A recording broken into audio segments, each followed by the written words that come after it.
Hey guys, what's up? Today I'll be ranking the entire Shin Megami Tensei series here on the tier list as usual. Now, the rules are as follows.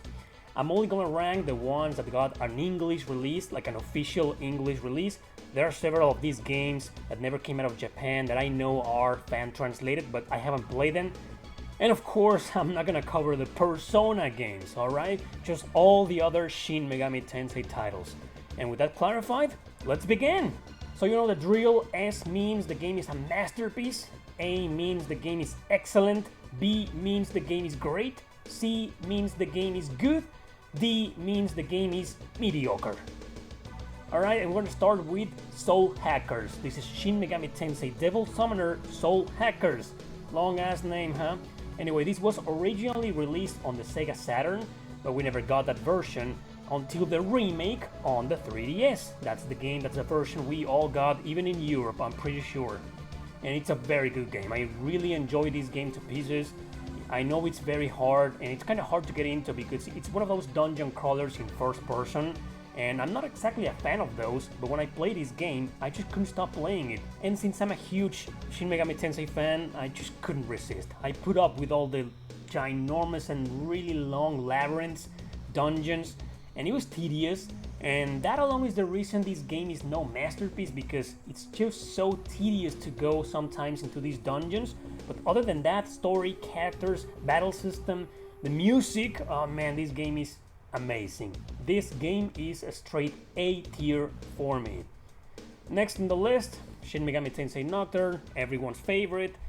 Yeah, it's probably the most popular Shin Megami Tensei title out there.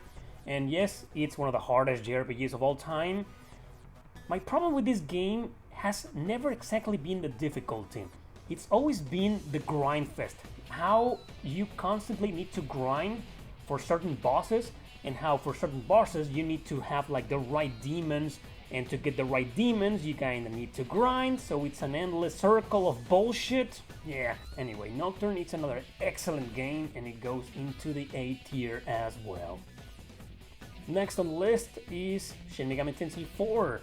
When this game first came out in the West, I remember it got sort of like a cold reception, mixed reviews, like a lot of people loved it and a lot of people hated the game. I was in the middle. I enjoyed the game, but I never finished it because it was so quest driven and I just wanted to get on with the story, and that pissed me off a little bit. So I was just in the story, because the story in this game is very good, and the characters, the music is top notch. But then, you know, do this, kill these demons, or go do something like this and that, and do this quest and this other quest before you can move on to the main story quest. So Shin Megami Tensei IV is a great game, but it's just not enough for me to put it on the A tier. I'm gonna put this game on the B tier, just because of the quest-driven nature. That's just my opinion though. If you love quest-driven games, this could very well be an S tier for you. The sequel, however, I'm a huge fan of the sequel. I think the characters are better in Shin Megami Tensei IV. Just the characters, the cast.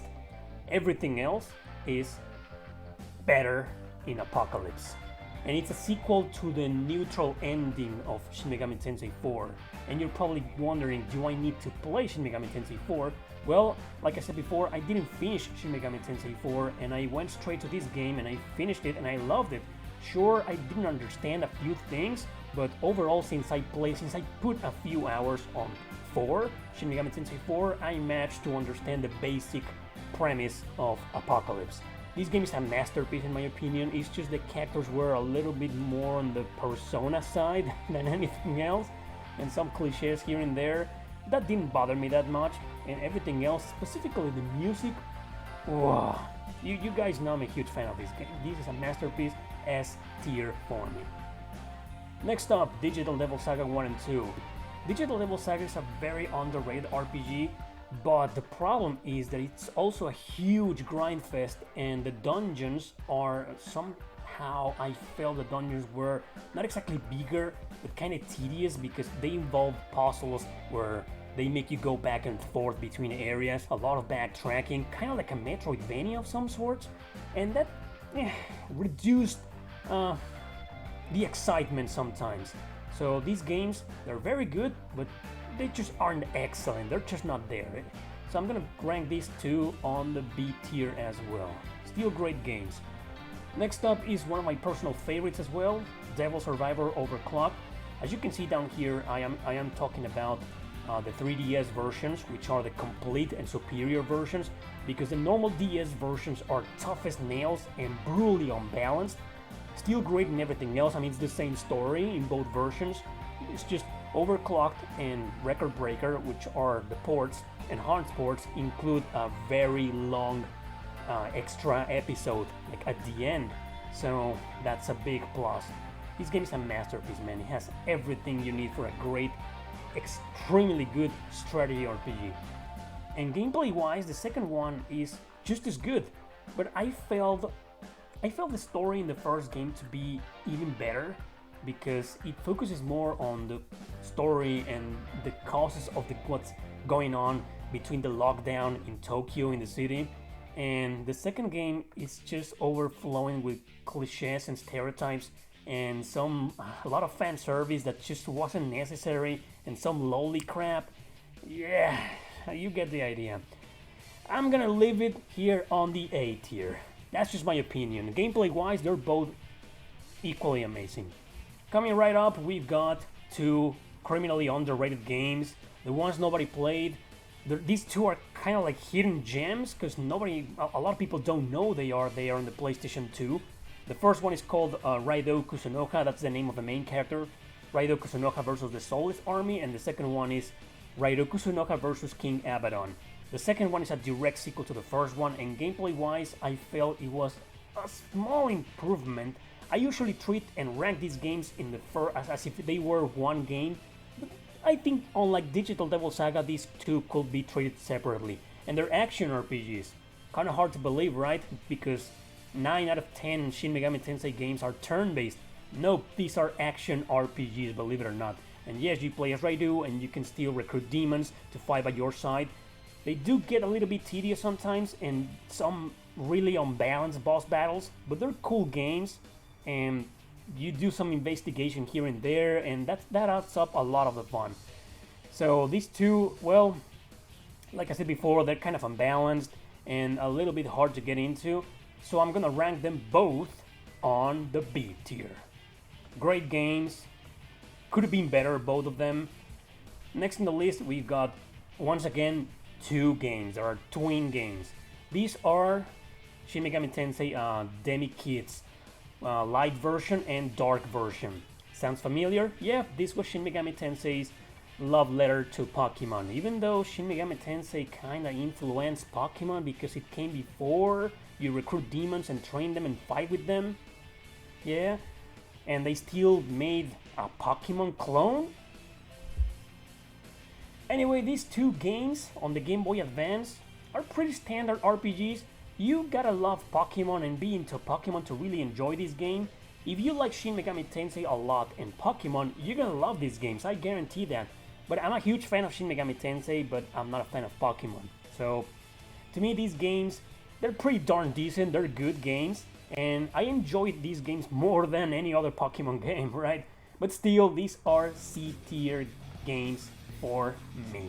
Nothing against them, they're hidden gems, alright, but yeah, it's just they do feel more like a Pokemon game than a Shin Megami Tensei game. Next up is Strange Journey, Shin Megami Tensei Strange Journey, also originally released on the Nintendo DS, and then a complete enhanced port, like the best version ever of this game, came on the 3DS. That's the one I'm gonna rank. This game is also great, just like Soul Hackers is a dungeon crawling first person, but this is far harder. It's so hard, not because of the difficulty against some of the bosses or the normal enemies, but because you get lost like crazy here. The maps, the dungeons are extremely long. The encounter rate, unlike the original version, the encounter rate is normal here, it's not high, unlike that version there. So this is the best version to play, and that's the one I'm ranking. It's a great game, just not as good in my opinion as Soul Hackers. The music in Strange Journey is pretty decent too, but I think Soul Hackers has a much better soundtrack and overall characters. So Strange Journey is B tier for me. Here's a game that is not exactly a Shin Megami Tensei title. It's a Megami Tensei title of a series called Last Bible. I'm not too sure. The only one we got outside of Japan was Revelations: The Demon Slayer, and this is a port, or rather a remake, on the Game Boy Color. Well, I don't want to say it's Shin Megami Tensei for kids, because it does feel that way. I mean, you go around the overall map, you get into random encounters, and you can just fight normally in a turn-based battle system and recruit demons and negotiate with them. It's pretty much a Shin Megami Tensei introduction for kids, but it's still hard. I mean, at the beginning it isn't hard, but it gets harder as you move on, as you progress. But hey, that's a Shin Megami Tensei for you. Shin Megami Tensei's never been easy, yeah? So if kids want to get into the series, this is a good entry, but they're in for a hard time as well. I'm not a kid, so C tier for me. It's just, it feels a little bit generic most of the time because the story is so watered down, it's not as dark as all the other games. Yeah, you get the idea. And last but not least, the original Shin Megami Tensei on the Super Nintendo, the very first game.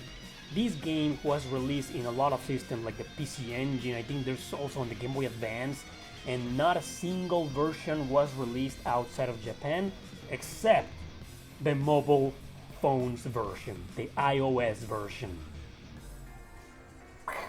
Yeah, there's an explanation. If you go to Wikipedia, there's an explanation as to why that particular version was localized, but that's the one we got. And I never played it. I played a fan-translated version of the Super Nintendo. And I know I said at the beginning that there wouldn't be any fan-translated versions, but since this one got a North American localization, but I didn't play that version, and whatever. This game is full of problems. I want to believe the mobile version is better, but to me, the very first Shin Megami Tensei is very rough to play. The idea is there, the concept is there, and it's worth playing just to see how it all began, but it's rough, encounter rate is high. It's often one of those games, one of those where the fuck do I go kind of game. I don't like this game one bit. I don't know, I'm sorry. That's the only D tier for me. So that's it, people, that's it. This is my ranking of the Shin Megami Tensei series without Persona and without the many spin-offs and main titles that never came out of Japan. Thanks for watching, don't forget to subscribe and share this video with your friends. See you next time!